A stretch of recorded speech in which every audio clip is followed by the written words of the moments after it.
On the morning of April 2nd, 1979, a worker at a top-secret military facility in the city of Sverdlovsk made a fatal mistake. He was working in Compound 19, a facility dedicated to the production of biological weapons. He removed a clogged filter from an exhaust system, but forgot to leave a note for the next shift. For a few crucial hours, a fine, invisible powder was pumped into the air and carried by the wind over the city.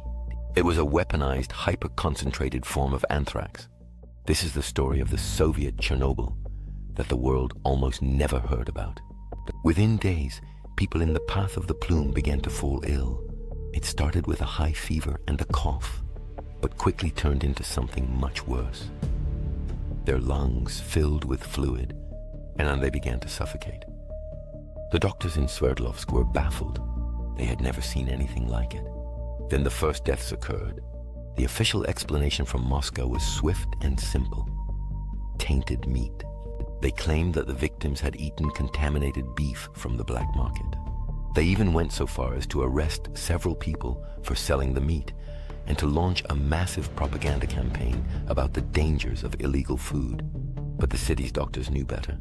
They were performing autopsies and finding anthrax spores in the victims' lungs, not their stomachs.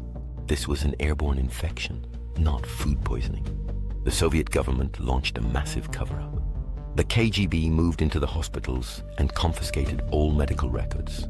The streets were washed with disinfectant. The houses of the victims were scrubbed down, and the world was told that everything was under control. For years, the Sverdlovsk Anthrax leak remained a dark secret.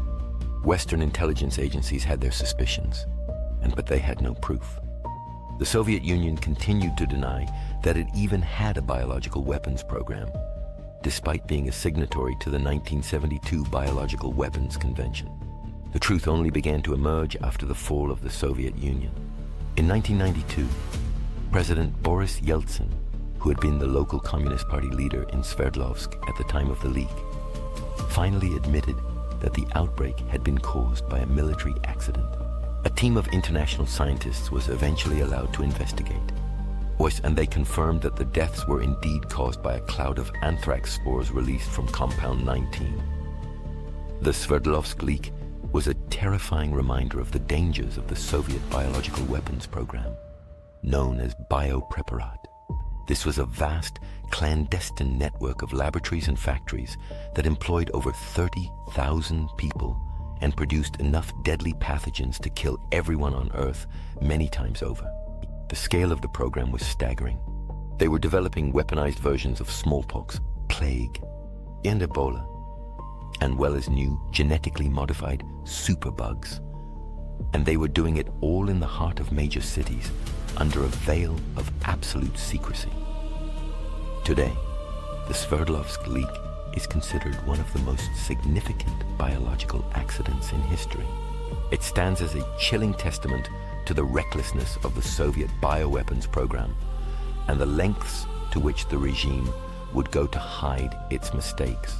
But the secrets of the Soviet Union weren't just hidden in laboratories.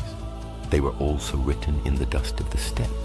In our next video, we're going to a place where the Earth itself was subjected to hundreds of nuclear explosions. The story of the polygon.